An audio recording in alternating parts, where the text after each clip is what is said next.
monde, hello Instagram, hello YouTube. Bonjour à tous, j'espère que vous passez une belle fin de semaine.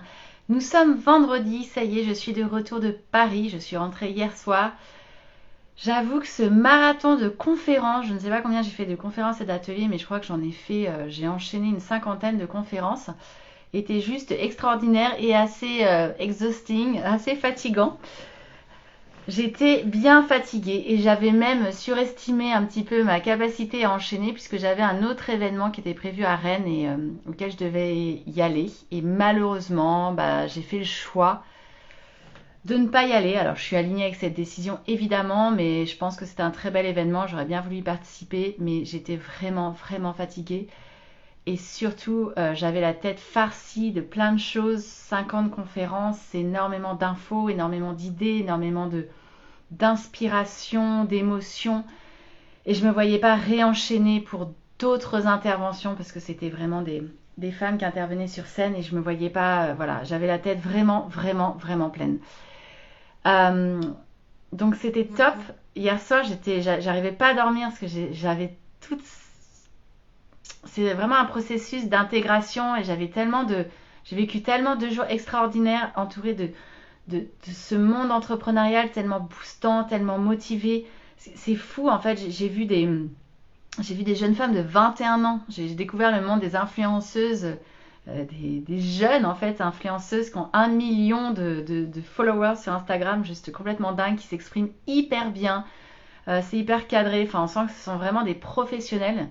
Pour certaines, il y en a qui font ça depuis l'âge de 13 ans, c'était juste dingue. J'ai vu des femmes dans la tech, j'ai vu des chercheurs en intelligence artificielle, j'ai vu des repreneurs d'entreprises dans l'industrie. C'était très divers, très varié, c'était vraiment beau. J'ai vu des success stories, j'ai vu le dirigeant de Blablacar, j'ai vu le dirigeant du slip français. Enfin voilà, il y avait plein de belles stories, plein de belles choses. Et du coup, je trouve que alors je sais qu'on n'a pas du tout les mêmes moyens forcément en région, mais je trouve ça dommage de voir le gap qu'il y a entre nos salons des entrepreneurs en région, qui sont déjà hyper bien faits, hyper intéressants, etc. Mais je trouve quand même qu'il y a un gap, parce qu'en fait, je trouve qu'en région, c'est vraiment pour les porteurs de projets ou la première année de démarrage. Là, à Paris, vous y allez, moi ça fait 6 ans que j'ai ma boîte, et ben en fait, je me suis pas du tout sentie comme si j'étais juste avec des porteurs de projets. Ben non, en fait, le niveau des conférences est tel qu'en fait, le niveau des interventions est tel qu'on peut vraiment venir se nourrir et s'inspirer. C'est ce que je venais chercher alors que j'ai 6 ans de boîte déjà. Donc voilà, je trouve qu'il y a vraiment un gap là entre les salons entrepreneurs de région et Paris. Enfin, après, moi, j'ai fait que celui dans mon coin, mais je le conseille juste d'y aller une fois. C'est entièrement gratuit pendant 2 jours. Vous avez juste votre billet à aller-retour pour Paris à prendre, un hébergement à trouver. Ça vaut vraiment le coup quand on est entrepreneur voilà, d'aller voir un petit peu ce qui se passe. J'ai même pas forcément fait de networking, j'y allais même pas pour ça. Je savais juste que j'allais voir des personnes juste extraordinaires et que tout ça allait beaucoup m'inspirer. Donc voilà, je suis revenue avec toute cette excitation et ça m'a vraiment fait réfléchir sur beaucoup de choses, toutes ces pépites. Je verrai comment je les partagerai. Voilà, pour l'instant, je redescends. Et du coup, comme j'étais absente 2 jours, évidemment, aujourd'hui, c'était un petit peu le marathon. J'avais beaucoup de choses à faire et surtout différents projets. Et c'était ça dont je voulais vous parler aujourd'hui. C'est à la fois, on procrastine pas et en même temps, là, je vais pas avoir tout fait. Je ferai pas tout à fait. Ah, super! Bonjour Florence! Ah ouais, ouais, t'as vu comme c'était génial? Ouais, c'était vraiment. C'est inspirant, c'est vraiment super quoi. Je trouve que on est, quel que soit le stade de son activité, on y trouve vraiment des pépites, c'est extraordinaire. Ouais, donc du coup aujourd'hui je voulais vous parler de ça, je ne procrastine pas et en même temps le fait que non, je vais pas réussir à faire tout ce que j'avais prévu de faire aujourd'hui et c'est ok. Et je voulais en reparler aujourd'hui parce que à la fois en fait depuis 8 heures ce matin, j'ai pas arrêté non-stop, je coachais ce midi entre midi et 2, donc j'ai vraiment vraiment pas arrêté et là je m'arrête parce que je suis fatiguée et voilà, j'ai besoin de prendre du recul. Alors, en fait, je vais à ma séance de sport, après je vais chez des amis, donc voilà, j'enchaîne et c'est ok, je m'arrête. Et en même temps, j'ai fait plein de trucs super. En fait, j'ai vraiment avancé mon projet de fond. Donc, j'ai eu des imprévus sur le bouquin. Ça, j'ai réglé ça le matin. Après, j'ai bossé vraiment mon projet. Je vais pouvoir vous présenter, ça y est, la dernière semaine d'avril, puisque ça sortira normalement, allez, normalement le 4 mai, je pourrais ouvrir les portes officiellement. Donc, je devais travailler avec les prestataires qui vont bosser dessus. Bah voilà, mon infographiste, ma web designer, voilà, qui vont travailler sur le projet. Donc, du coup, il fallait que je leur livre un certain nombre d'éléments. Ça va d'ailleurs être un marathon en avril pour que j'arrive à leur livrer tous les éléments dont elles ont besoin dans un délai ultra court, puisque je pars toute la semaine du 17 avril du côté de Montpellier pour un séjour auteur, comme je fais chaque année, et que je voudrais vraiment en profiter.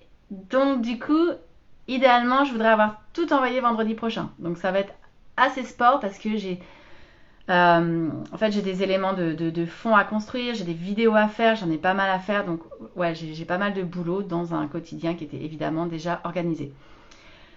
Donc, c'est ce qu'on appelle les imprévus qui viennent se rajouter. Et en même temps, c'est moi qui ai fixé la date d'ouverture. Donc, je pense que je vais réussir à tenir les délais. Donc, j'ai fait ça. Après, j'avais du coaching. Et du coup, j'avais pas mal d'administratifs et de reporting à faire sur les formations e-learning. Et je l'ai pas fait. Je l'ai pas fait. Alors, ça m'embête parce que, évidemment, c'est le truc que j'ai procrastiné un tout petit peu parce que, dans le sens où, évidemment, c'est le truc qui m'intéresse le moins, clairement, reporting administratif, très clairement.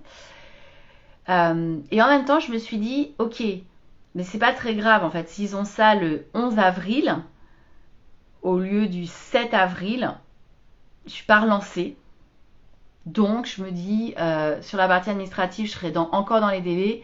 Et sur la partie reporting, je suis pas relancée, même si en général, je leur fais plutôt en début de mois.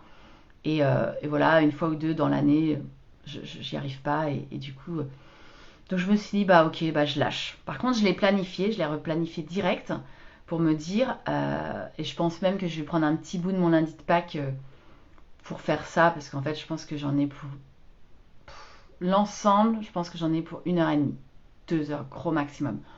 Donc je pense que je vais essayer de m'en débarrasser lundi si à un moment j'ai le temps, lundi matin ou peut-être même demain matin. Et voilà. Donc c'est juste de se dire, en fait, ce que je voulais vous partager, c'est à la fois, bah, je suis hyper satisfaite de ma journée parce que j'ai été ultra efficace sur plein de sujets très divers et variés. Et j'ai tenu ce que je voulais faire, qui était en fait finalement le plus de valeur ajoutée pour moi. Et ce qui me plaisait le moins, certes, je ne l'ai pas fait. Juste parce que là, je manque de temps et puis j'ai quand même mal à la tête, je pense. Et du coup, je me dis, bah, c'est pas grave, en fait, c'est pas dramatique. C'est pas satisfaisant parce que je voulais m'en débarrasser et passer à autre chose. Mais c'est pas dramatique, quoi. Donc, c'est ce juste équilibre, en fait, quand on est entrepreneur, à trouver pour s'organiser et surtout toujours être, pour moi, un focus sur ce qui est sa valeur ajoutée, ce qui est le plus important, ce qui va qui a le plus d'enjeux, qui va vous rapporter le plus de chiffre d'affaires ou mon projet de fond, voilà, parce qu'en plus c'est mon projet de cœur et j'ai trop envie de l'avancer et puis de pouvoir communiquer dessus. Donc ça c'était important et parce que j'avais des prestats qui attendaient derrière mon feu vert.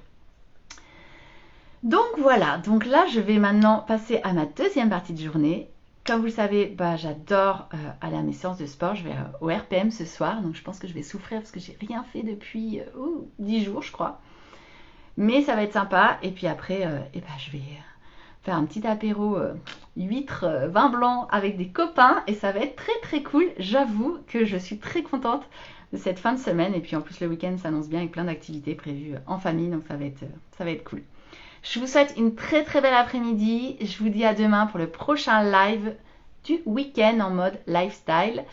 Profitez bien, terminez tout ce que vous avez à terminer ou arrêtez si vous avez envie d'arrêter et puis allez vous aérer. Il fait beau, marchez, profitez, faites du sport, éclatez-vous. Très bon week-end à toi Florence et je vous dis à demain. Ciao ciao.